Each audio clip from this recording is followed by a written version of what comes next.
네, 어제 발표된 신규 공공택지 세 곳, 수도권에선 경기도 광명 시흥 지역, 그리고 부산과 광주에도 신규 택지 조성하기로 했습니다. 여기에 대해서 좀 살펴보도록 하겠습니다. 한국투자증권 자산승계연구소의 김규정 소장을 연결하겠습니다. 안녕하십니까? 네, 안녕하세요. 예. 먼저 최근에 이 아파트 중심으로 하는 주택시장 상황은 지금 어떻습니까? 네, 이사 대책 발표되고 나서 시장의 관망세가 약간 확산되고 있는 상황입니다. 2월 들어서 주간 단위로 발표되는 한국부동산원의 아파트 매매 가격 상승률 값 자체가 네. 그 상승폭이 조금은 줄어드는 모양새를 띠고 있어요. 그래서 예. 아직 뭐 뚜렷하게 하락까지 가지는 않지만 상승하는 속도라던가 아니면 추격 매수를 하는 구매 심리 같은 것들은 조금은 진정되고 있는 분위기입니다. 그래서 시장에서 이것이 일시적으로 약간 쉬어가는 건지 예. 아니면 지속적인 하향 안정으로 가는 시작점인지에 대해서 이제 의견들이 분분한데요. 네. 제가 볼 때는 아주 초단기적인 관망세는 아닐 것 같고 어. 지금 적어도 2분기 정도에는 아무래도 좀 시장 상황이나 가격 변동을 지켜보려는 관망 흐름이 유지될 네. 가능성이 높아 보입니다. 왜냐하면 말씀하신 것처럼 지금 3기 신도시 포함해서 정부가 이사 대책 후속의 공급 후보지를 계속 2분기까지 발표할 예정이기도 해서 예. 뭐 대상지를 좀 기다려보자는 흐름도 있고요. 어. 아무래도 서울 수도권 아파트 중심으로 집값이 너무 많이 올라서 너무 많이 일단 올라서. 예. 네, 구매하기가 좀 쉽지 않은 상황이다 보니까 어. 뭐 공급 계획도 좀 기다려보고 가격도 너무 비싸니 혹시 2분기에 조정 여부를 조금 지켜보자라는 흐름들이 2분기에는 적어도 좀 이어질 가능성이 높아 보입니다. 예. 그 공급 대책 발표한 게 지난 2월 4일이었는데 국토교통부 자료 보니까요. 1월 주택 매매 거래량이 크게 줄었다고 하거든요. 이건 왜 그렇다고 보세요? 일단 시장에서는 방금 말씀 나눈 것처럼 가격이 너무 오른 상황에서 대출 규제도 좀 까다로워지다 보니까 네. 구매력이 뒷받침되지 않는 무주택자들이 계속해서 추격 매수하기는 좀 어려운 상황이다라고 판단을 하고 있고요. 예. 또 이사 대책으로 수도권의 공급 계획이 이제 나올 예정이다 보니까 아무래도 그런 것들의 관망세 영향이 전체적으로 거래량이 전월이나 아니면 전년 1월에 비해서 줄어드는데 영향을 미쳤다라고 보고 있습니다. 실제로 지난해 전국 주택 거래량이 총 127만 건으로 역대 최고치였었기 때문에 네. 아무래도 거래가 좀 전년에 굉장히 많았었던 상황에서 기저효과로 좀 줄어드는 부분들도 있을 수밖에 없다고 판단을 하고 있습니다. 네. 현 정부가 출범한 이후로 뭐 20여 차례 부동산 대책을 내놨는데 상황을 보다 보면은 이 대책들이 크게 뭐 효과를 봤다 이렇게 얘기할 수는 없는 상황이거든요. 시장이 반대로 간 적도 상당히 많았고, 그럼 지난 이사 부동산 대책의 효과는 좀 나타나고 있다고 봐야 할까요?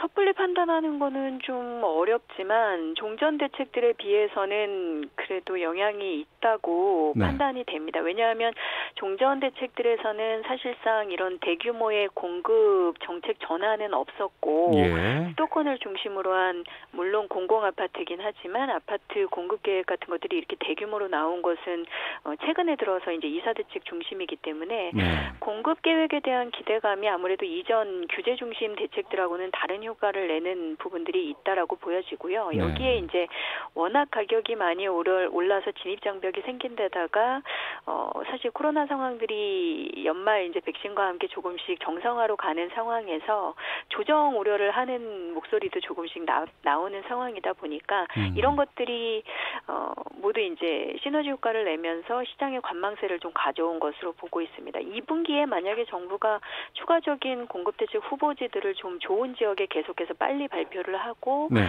후속 진행이 좀 빠르게 진행되는 모습들을 보여준다면 이러한 관망세가 하반기에 안정세로 연결될 가능성은 좀 더 높아질 수 있다고 예측을 하고 있습니다. 그럼 그 부분 좀 여쭤볼게요. 어제 발표가 이제 신규 공공택지 세 곳이었습니다.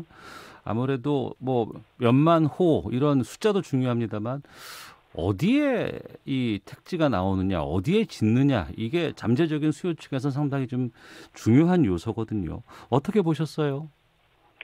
네, 일단 예상보다 후보지의 1차 발표가 좀 빠른 편이었고요. 예. 아무래도 사전에 지자체의 협의 과정이나 이런 것들이 좀 이루어져 있던 상황이었던 걸로 관측이 되고, 네. 광명시흥 신도시 같은 경우에는 서울 서남권에 바로 붙어 있어서 예를 들면 서울의 뭐 구로나 금천, 영등포 등지의 직장인들이 원래도 좀 선호하는 경기 주거지 중에 하나거든요. 그래서 아무래도 위치적인 접근성이라던가 또 규모도 총 7만 채 규모여서 3기 신도시 여태까지 발표된 곳들 중에 제일 큰 규모로 개발이 됩니다. 그러다 보니까 일단 1차 후보지 광명시흥 자체는 시장에서는 어느 정도 좀 우호적으로 받아들이는 상황으로 판단이 돼요. 물론 뭐 해당 지역의 공급망 확충이라던가 이런 것에 대해서는 여전히 우려의 목소리가 있고 예. 좀 지역 거주민의 반발이나 이후에 토지 보상 문제나 걱정하시는 목소리들이 있긴 한데 네. 위치 자체에 대해서는 비교적 시장에서 선호하는 지역 중에 하나기는 했었고요. 남아있는 대상 후보지들 15만 채 분량이 추가적으로 이제 오는 4월 정도까지 발표될 예정인데 네. 이 지역들에서도 좀 선호 지역들 중심으로 발표가 된다면 일단 신규 택지 중심의 공급 방식 25만 채에 대해서는 수요자들이 조금 관심을 가질 가능성이 높다라고 보여집니다. 그러면 수요자들이 청약 하고 실질적인 기존 주택 구매하고 좀 저울질을 하면서 네. 청약 쪽으로 결정을 하게 되면 추격 매수를 멈추고 시장에서 좀 대기하는 수요로 전환될 수 있다는 뜻이 되거든요. 부산이나 광주는 어떻습니까? 부산 광주 같은 경우에도 기존에 이제 부산의 강서권역이나 아니면 광주 광역시의 이제 광산구 쪽에 유휴 부지 택지 조성 가능한 부지들을 선정을 한 건데 네. 공급 규모는 각각 한 1만 8천 채, 그다음에 1만 3천 채 정도로 광명시흥보다는 규모는 작은 곳입니다. 그리고 제가 볼 때는 그 부산이나 광주 같은 경우에 1차적으로 발표가 돼서 관심은 모았지만 네. 위치적으로 교통 환경 같은 것들은 좀 상대적으로 확충할 부분들이 많거든요. 그래서 서울 지금 광명시흥 경기 신도시도 마찬가지지만 네. 이후에 수요자들 실제 입주하실 분들이 원하는 주요 도심지까지의 교통 접근성을 얼마나 잘 개선을 해줄 거냐 이 부분이 관건이 되지 않을까 생각이 됩니다. 그러니까 입지로서는 괜찮은 곳이 선정된 것으로 보이지만 아무래도 출퇴근이라든가 접근성이 필요한 이런 교통망 확충 이건 이후에라도 빨리빨리 좀 진척을 해나가야 되는 것이 관건이겠네요.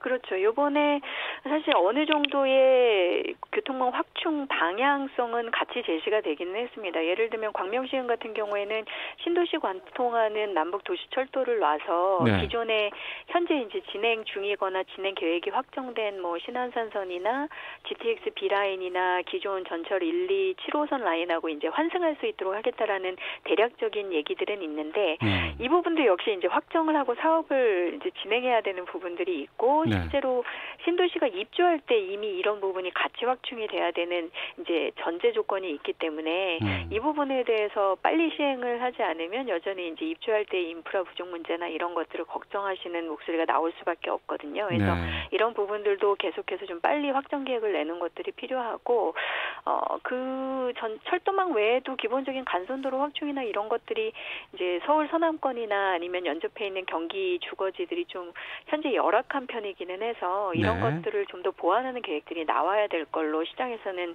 이제 요구를 하고 있는데 어느 정도 충족된 후속 조치들이 나올지는 지켜봐야 되는 사안입니다. 네. 신규 주택 공급 상황 좀 말씀 들어봤고요. 그리고 아무래도 또 중요한 한 축이 전세 시장이 아닐까 싶은데 지난번에 그 임대차 3법 시행한 이후에 여러 가지 대책들도 좀 나왔습니다. 최근 전세 시장의 분위기는 어떻습니까?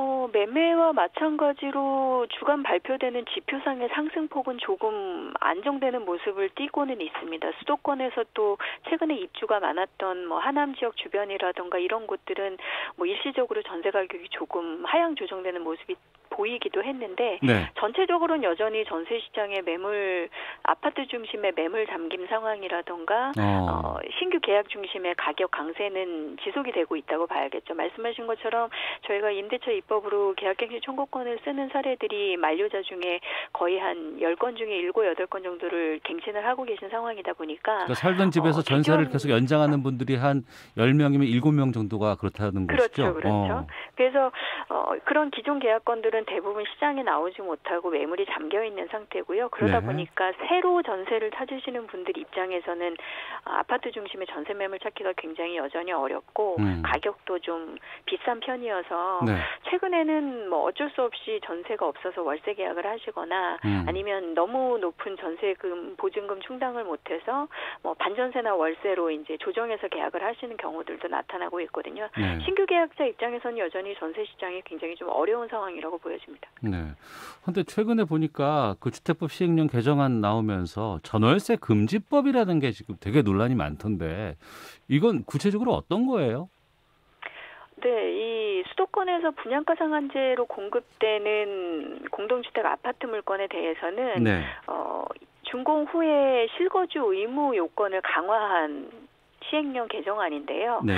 그러니까 이 2월 19일 이후에 달라진 개정안에 따라서 새로 이제 공급되는 분양가 상한제 아파트를 청약 당첨받으신 분들은 준공 후에 전세를 넣으시면 안 되고요. 바로 본인이 들어가서 실거주를 최대 5년 이내에서 정해진 기간 동안 하셔야만 합니다. 그래서 이제 이후에는 신축 공공주택 아파트 수도권 지역에서 전월세가 나오지 못한다는 취지에서 이제 시장에서 전월세 금지법이라고 부르는 건데요.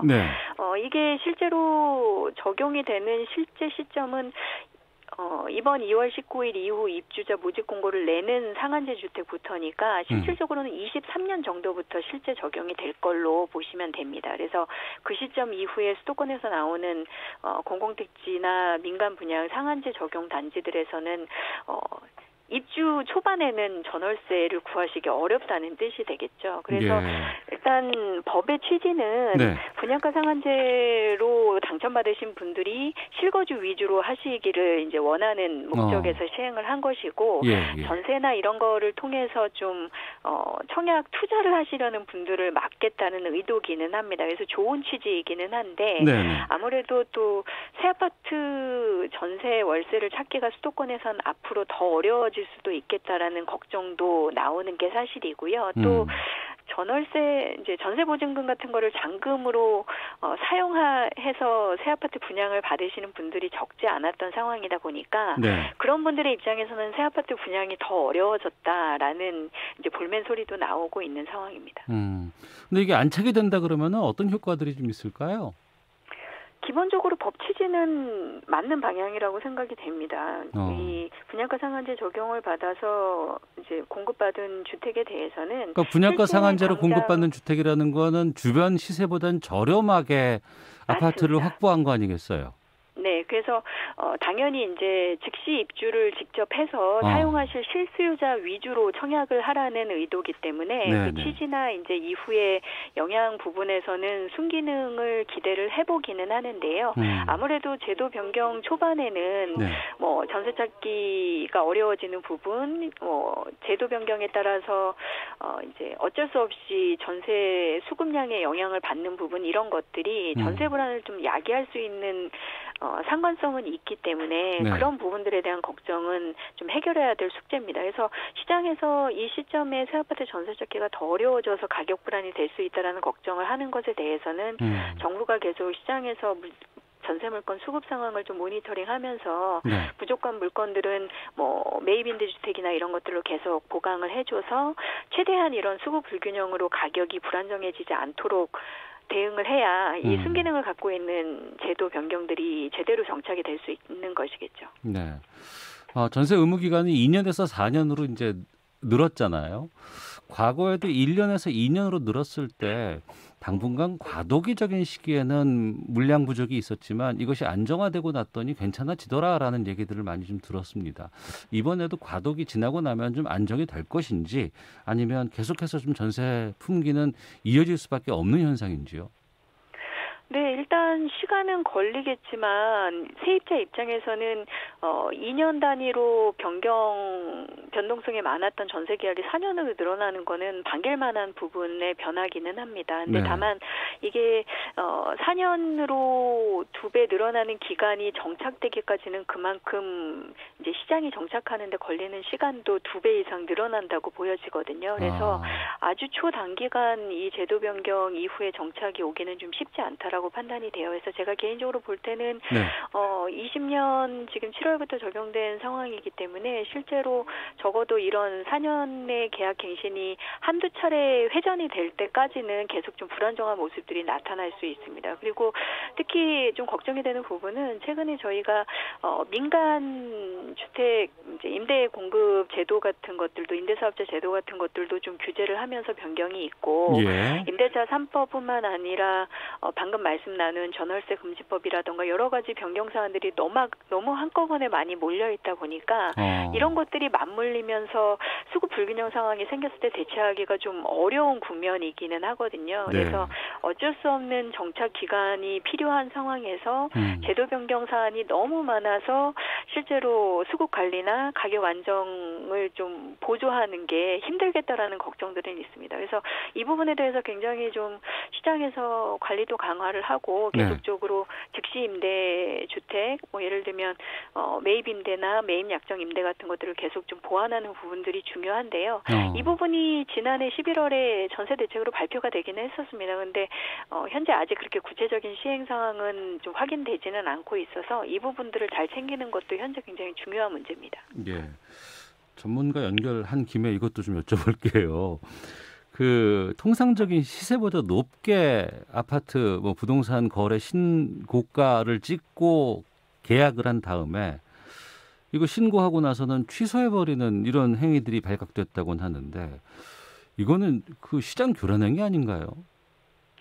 네, 말씀하신 바대로 하면 허위 신고 시장 교란 행위인 것이 맞습니다. 근데 현재 시장에서 나오는 얘기는 계약 신고를 했다가 취소하는 행태 중에 실제 의도적으로 호가를 띄우기 위해서 허위 신고를 하는 사례들이 얼마나 되는 건지 그리고 어떤 지역에서 어떻게 발생을 하고 있는 건지에 대해서는 정확한 실태 조사가 안 되어 있는 상황이거든요. 그냥 단순하게 신고를 했다가 계약 해제를 한 비율과 그중에서 이제 이런 의심이 있다라는 정도가 이제 시장에서 공론화된 상황이어서 현재로서는 일단 정확하게 이런 허위 신고 사례가 만연한 상황인 건지 실태 조사를 먼저 하는 게 중요하고요. 그에 대해서 이제 대응하는 조정 대책을 세워야 되는 상황으로 보여집니다. 현재는 실태 조사가 아직 안 된 상황에서 뭐 계약 신고 기간을 현행 30일에서 앞당긴다던가 아니면 뭐 계약 시점을 두 차례 나눈다던가 아니면 뭐 등기 이후에 확정된 계약만 신고를 한다던가 여러 가지 방안들이 좀 우후죽순으로 쏟아져 나오고 있는데 시장에서는 실태 조사가 먼저라는 의견들이 있는 것이죠. 시장과 또 여러 가지 이 상황들을 보는 것은 좀 차이가 있는 것 같고 그러면 이렇게 취소가 된 것들이 반영이 돼서 시세 계속 고점 띄우기라든가 이런 것들이 정착되지 않는 그런 대책으로 잡을 수도 있겠군요. 그러면.